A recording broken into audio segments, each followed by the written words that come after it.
Amata. Kita buka pertemuan pada pagi hari ini dengan bacaan basmalah bersama. Bismillahirrahmanirrahim.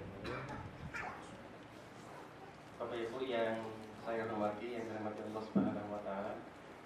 Alhamdulillah kita bisa berkumpul di sini untuk silaturahmi dan kami dari pengelola Pondok Putra. Jadi sekarang ini Panotogomo itu dibelah jadi dua setelah melihat berbagai macam hal dan keharusan.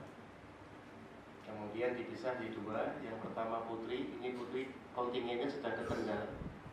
Jadi mereka akan belajar tentang geografi desa. Di sana ada satu desa yang masih mempertahankan nilai-nilai lama.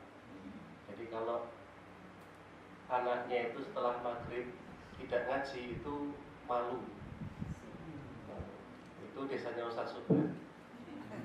Jadi desa di tengah hutan ya, di tengah hutan. Dan semangat untuk taqarrub ilallah sangat tinggi di sana. Sehingga kita perlu untuk mengenalkan seperti itu ke anak-anak. Yang berangkat ada 12 orang ke sana. Yang seharusnya berangkat jam 2 pagi, tapi harus berangkat jam setengah 6 pagi karena bannya penerbitnya meletus. Nah, kami yang diamanahi oleh teman-teman untuk Pengulasan Putra, alhamdulillah sudah hadir di sini. Ini nyuruh coba gak bogeng-bogeng karena habis nyopir. belum tidur ya. Mungkin kayaknya tidur semua. Nah, karena ini baru ada perubahan nama. Jadi yang dulu Panotogomo kemudian jadi Taruna Pranagama. Kenapa demikian? Karena kita menginginkan ada satu kurikulum baru, namanya kurikulum semi militer dan kepemimpinan. Ini penting sebagai sebagai langkah awal atau bekal awal untuk anak-anak kita yang laki-laki.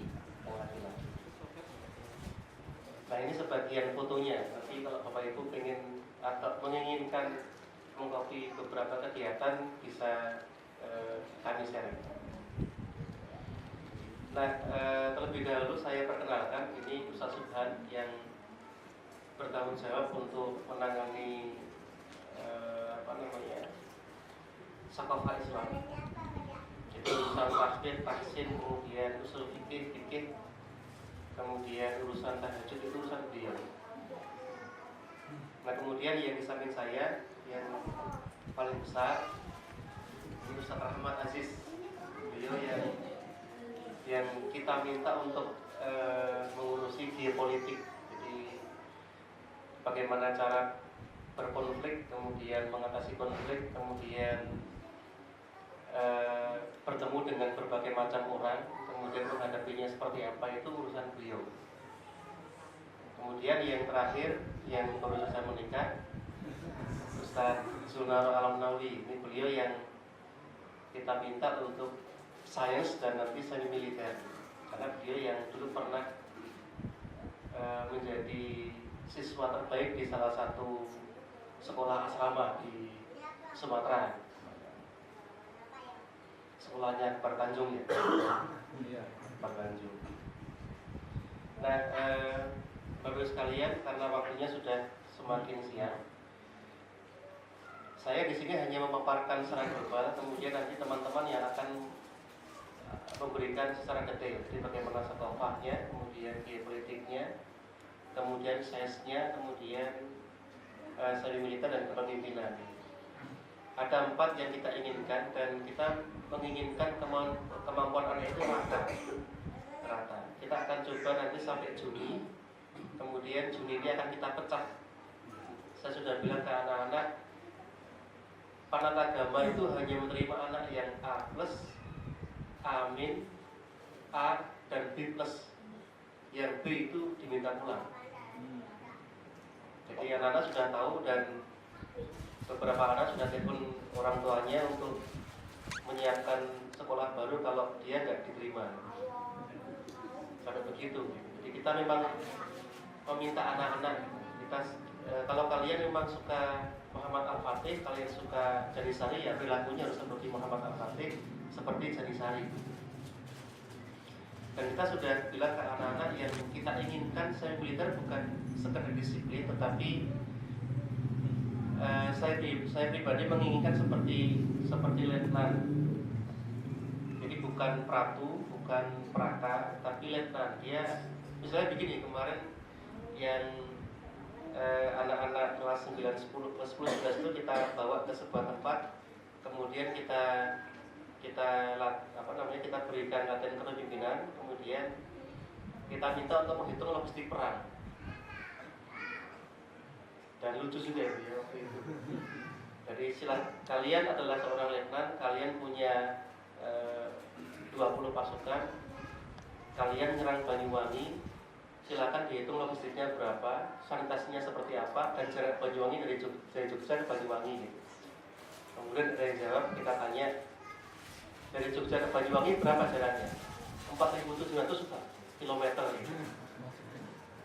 Kemudian 1 kilo berapa senti? 10.000 Ustaz. Kemudian makannya pakai apa? Ikan asin terus Ustaz. Ikan asin dan telur asin waktu itu ya. Jadi nggak ada sayuran. Oh, berarti kamu pinter. Nanti di jalan itu ngerampas, saya bilang. Ngerampas gitu. Karena kebutuhan harus kebutuhan. Nah, itu salah satunya kita minta kemarin ada 9 anak yang kita nilai gagal. Jadi pelatihan itu gagal.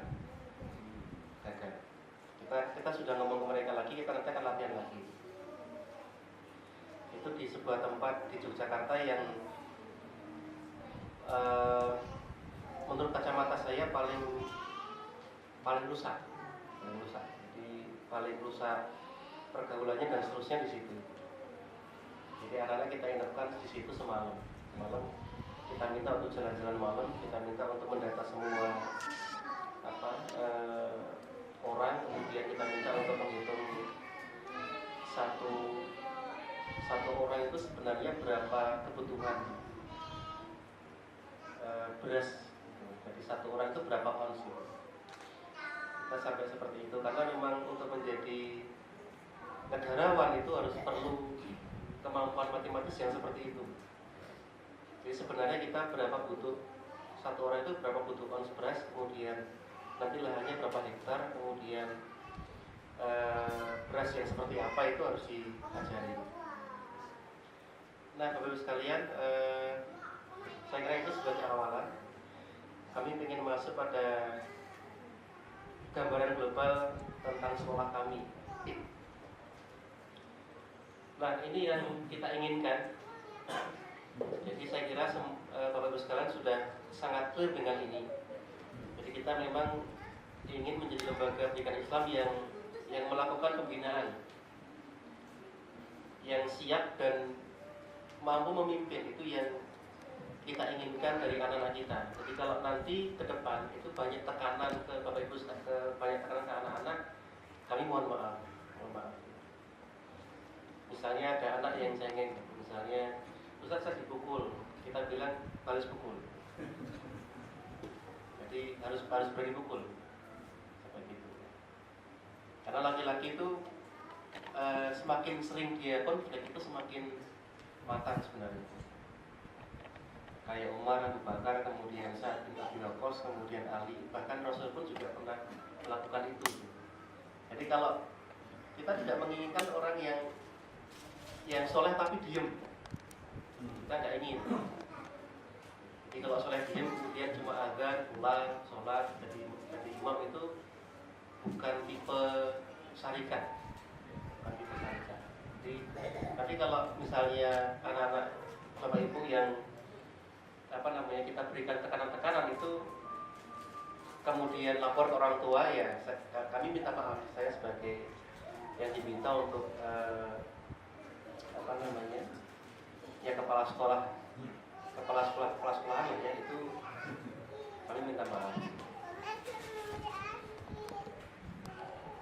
Nah, itu yang kita inginkan. Jadi visi ini besar dan berat.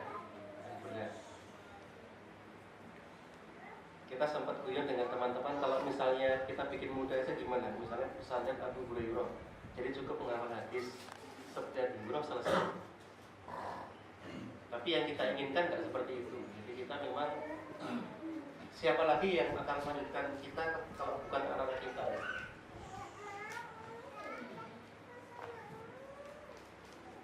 Nah ini misi kita.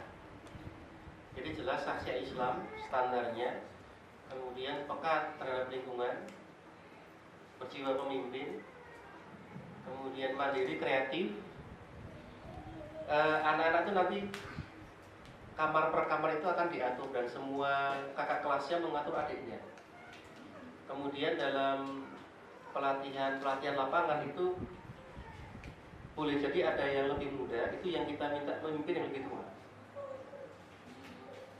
Nanti kita ini memberikan semua pelajaran sampai Juni, kemudian kita pecah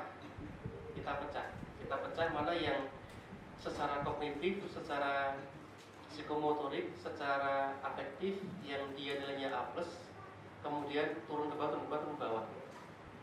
Yang itu tidak terkait dengan umur. Ke depan kita tidak menerapkan sistem seperti dinas yang satu level itu satu umur dan seterusnya. Kemudian berani, ini yang menjadi standar, berani. Kita sudah ngomong ke anak-anak itu, kalian harus berani. Misalnya kemarin ketangkep kita sewakan motor, kemudian mereka naik gunung, terus pulangnya ketangkep polisi gitu. Kemudian harus diselesaikan sendiri. Jadi Ustaz gak akan bantu, harus berani. Dan akhirnya memang berani. Nah, ini kurikulum kita. Jadi ada Sakafah Islam yang ini menjadi fondasi dasar, kita tahu semua. Kemudian ada geopolitik, ini banyak praktek nanti. Geopolitik itu bisa melakukan kontak tokoh, bisa orientasi medan. Jadi misalnya kayak ketika dia ditempatkan dalam sebuah tempat, itu dia langsung berkeliling. Jadi mana yang berpengaruh, mana yang tidak, siapa RT-nya, siapa kadusnya. Kemudian sampai mendeteksi tipe-tipe orangnya dan kemudian dia bisa menghadapinya. Nah kemudian kurikulum sains yang nanti akan dijelaskan oleh Ustaz Sunaro. Ini yang baru, jadi ada kepemimpinan dan semi militer. Dan kita sudah bicara dengan anak-anak, mereka nanti akan diberikan seperti itu. Saya bilang ke mereka, kalau untuk menjaga kebugaran tubuh itu cukup dengan atletik, saya bilang. Jadi renang, kemudian lari, kemudian senam, kemudian lari itu harus sampai kalau dulu saya pribadi mengalami 10 km, kemudian ada lompat gala, ada parkour, anak-anak kita ajari parkour, kemudian kita ajari renang, dan tidak boleh ada cerita di Partokom itu Satri Pura tidak bisa renang. Itu nggak boleh ada cerita, seluruhnya harus bisa renang. Suatu waktu kita bawa ke tebing apa itu ya, selalu Buang Ningro. Satu Buang Ningro, kemudian yang kedua Kali Suci, itu 6 meter ya. 6 meter itu kita minta terjun satu-satu. Ada yang satu takut itu, dia turun. Kemudian Ustaz saya di sini aja ya.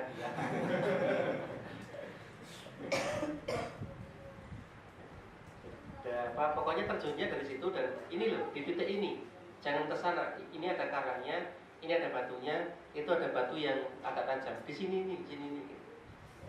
Ada satu yang mengundurkan diri dari area itu. Nah kemudian ada ekstrakurikuler. Ekstrakurikulernya itu yang pertama adalah rumah tanggaan. Jadi bagaimana anak itu harus bisa pasang listrik sendiri misalnya, kemudian bisa rapi, bersih, kemudian bisa tukang, ya. Jadi Jadi benahi talang atau genteng itu sudah tidak lagi canggung. Kalau bapak-bapak kita dulu itu setelah mereka menikah itu keluar dari rumah, setelah beberapa hari kemudian mereka bisa mendirikan rumah sendiri. Kalau orang Jawa Jogja begitu, bisa bangun sendiri, takaran semennya seperti apa. Sehingga memang mereka kita harapkan siap juga untuk jadi istilah kita itu abdul di bapak dan pengatur rumah tangga. Gitu ya. Jadi kalau misalnya ada tikus itu ya tikus di genteng itu ya dia yang naik, bukan istrinya yang naik. Nah kemudian ada aktivitas positif santri.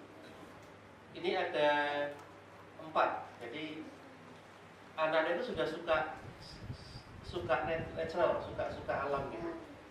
Jadi ada kehutanan, ada kemaritiman, kemudian ada kedirgantaraan, kemudian ada negosiasi, kemudian ada satu lagi yang kita usulkan ini manajemen organisasi. Nah di sini nanti ada pelatihan-pelatihannya seperti jurnalistik dan seterusnya. Saya sudah bilang ke anak-anak nanti kalian per 1 Desember itu sudah ada majalah santri sendiri. Semuanya harus nulis. Dan kalau misalnya kalian senang hutan, ya belajarnya di hutan. Jadi mengenal potensi hutan, mengenal potensi kayu dan seterusnya. Jadi tidak hanya sekedar jalan-jalan. Nah ini kurikulum kita yang nanti akan dijelaskan secara rinci dengan teman-teman kami. Nah ini metodenya kita yang Bapak Ibu sebagian sampun perso ya sudah mengerti. Jadi talaki itu bertemu dengan guru langsung, kemudian harus sesuai dengan fakta, takian fikrian. Jadi kemudian ada irtifaul fikri, dia harus membuat anak itu mutajasad. Jadi materinya itu membekas. Ini di Sasia 1 ada semua yang kita adopsi. Ada tajribah, dia melakukan observasi, eksperimen dan seterusnya. Dan yang ke depan kita maksimal satu kelas 12 santri. Kita belum memutuskan apakah nanti Juni menerima santri baru lagi, belum. Sudah ada beberapa yang SMS ke kami jawab kami belum bisa memutuskan apakah terima atau tidak, karena kita memang pengennya fokus. Dulu kita maksimal hanya 50, tapi ternyata sekarang sudah 53. Ya, santri putra itu 50 santri putra itu ditangani oleh 12 tamu. Ada 10 orang ustaz dan 2 ustazah.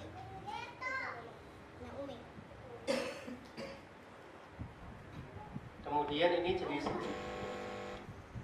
ujiannya.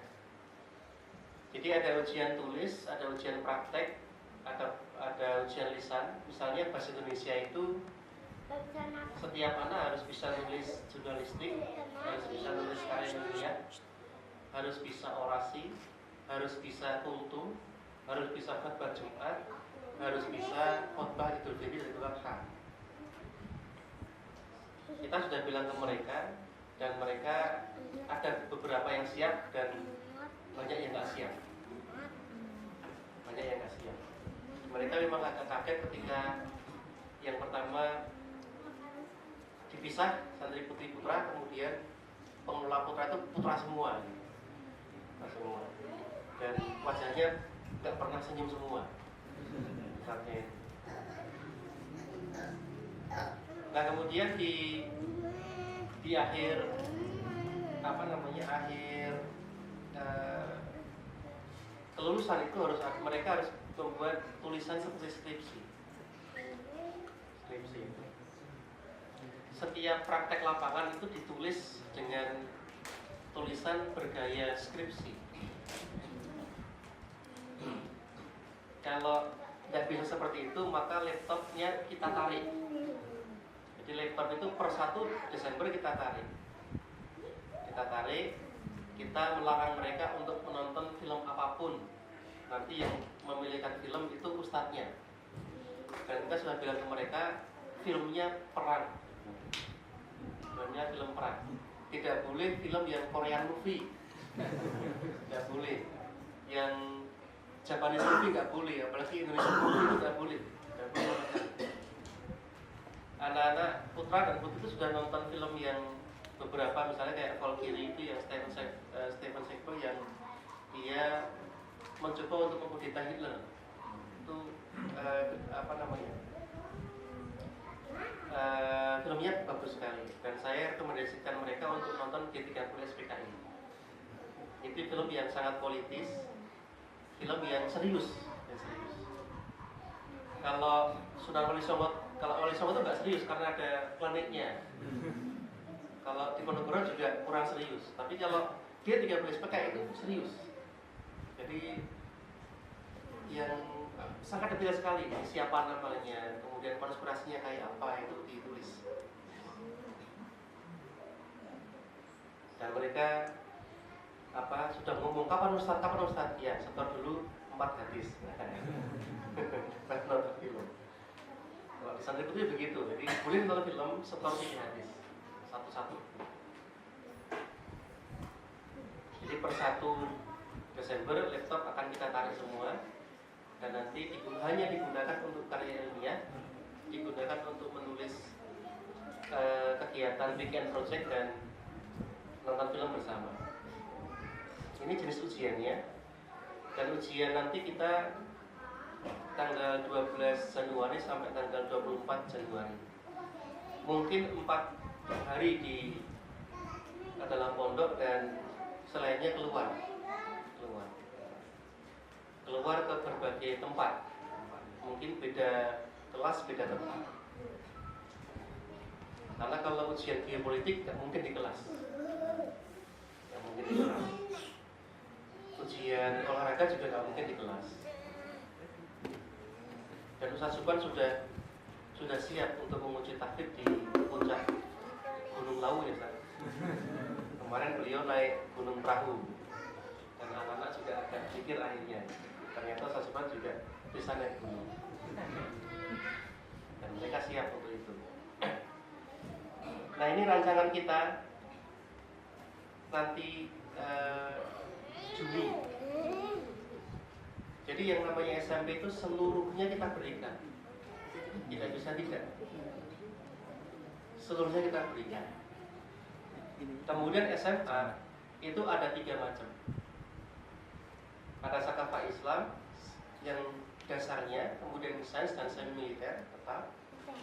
Ada Sakafah Islam, kemudian ada geopolitik dan semi militer. Atau pilih yang ketiga, Sakafah Islam dan semi militer.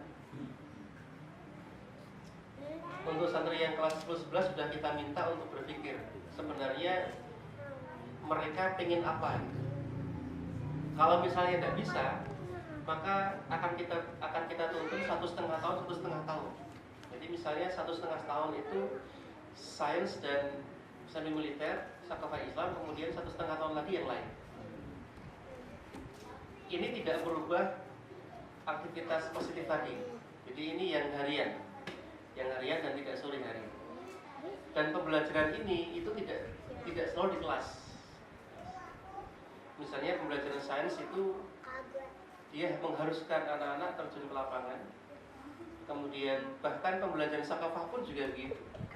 Jadi ketika anak-anak mempraktekkan bahwa air laut itu mutlak, itu ya dia harus ke laut. Dan ada fotonya itu, sholat berjajar di pantai itu.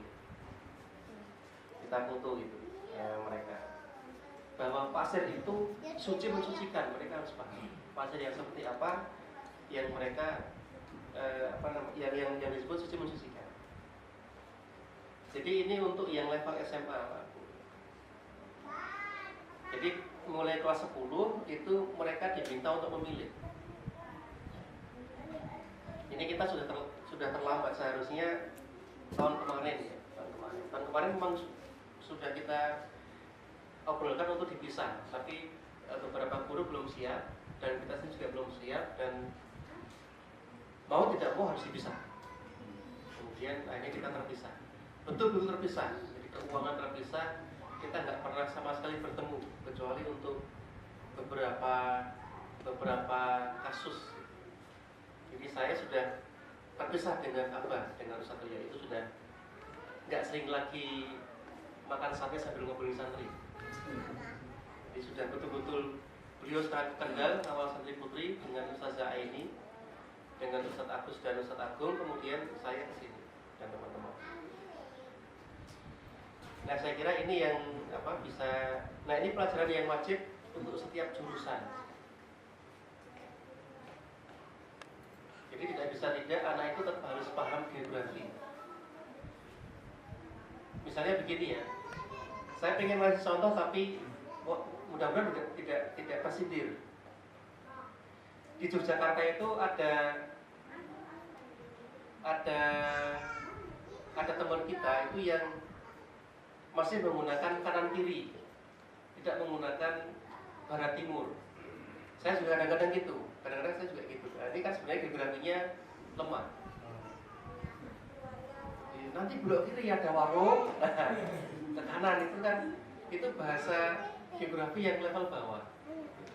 Tapi kalau bahasa geografi yang sudah bagus itu utara selatan. Kalau geografi yang lebih bagus lagi itu sampai angka derajat bujurnya itu. Karena menyerang itu kan menggunakan itu kan. Makanya pilot harus pinter. Pilot kemudian nahkoda harus pinter. Karena itu berpikir benarnya, berpikir seriusnya, berpikir berpikir serius, berpikir benarnya jalan. Dan matematikanya cepat. Nah, kita inginkan anak-anak seperti itu. Yang ini yang bisa saya sampaikan sebagai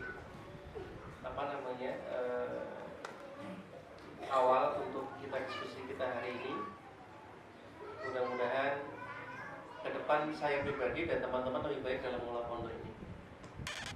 Dan kami mohon restu untuk Juni, mudah-mudahan sudah bisa ada masjid ya, ada masjid. Kita sudah umumkan ke anak-anak nanti tahajud minimal 3 kali seminggu. Mereka wajahnya muram semua. Harus dipaksa. Kalau naik gunung ceria, kita umumkan naik gunung, besok naik gunung itu 15 toko adventure itu mereka sudah hafal, sudah hadir semua. Nah, ini kriterianya kelulusan ya. Jadi Anda harus punya seperti ini, nanti terukur, reachable, terukur. Kemudian menyerahkan 2 karya tulis di jurusan yang telah dipilih. Jadi misalnya kalau jurusannya sains, maka dia tulis sains dan tulis sakofah. Kalau jurusannya geopolitik, maka tulis sakofah dan tulis sains. Dan tulis geopolitik. Boleh misalnya tulis tentang sejarah Cina. Misalnya di santri putri ya, itu biar mereka paham dunia agak lumayan bagus, kita tunjuk satu-satu. Kamu sejarah Cina, kamu sejarah Amerika, kamu sejarah Jerman, kamu sejarah Israel misalnya, kamu sejarah Jepang, kamu sejarah Rusia, itu ditulis, dibikin makalah, kemudian presentasi satu-satu. Karena kalau kita lihat, pengapunten, kalau kita lihat buku daulah itu, lihat buku daulah Islam itu kan betapa anak Hani itu seorang yang sangat menguasai tentang geopolitik. Ya gitu. Saya kira itu dari saya. Mungkin langsung aja ya dilanjutkan oleh Ustaz Subhan, kemudian dengan teman-teman kami yang lain. Terima kasih atas perhatiannya. Mohon maaf agak terlambat tadi kami selama 1 jam karena macet di jalan. Dan dan apa namanya, ada hampir nabrak ya tadi malam ya, hampir nabrak anak kucing. Assalamualaikum warahmatullahi wabarakatuh.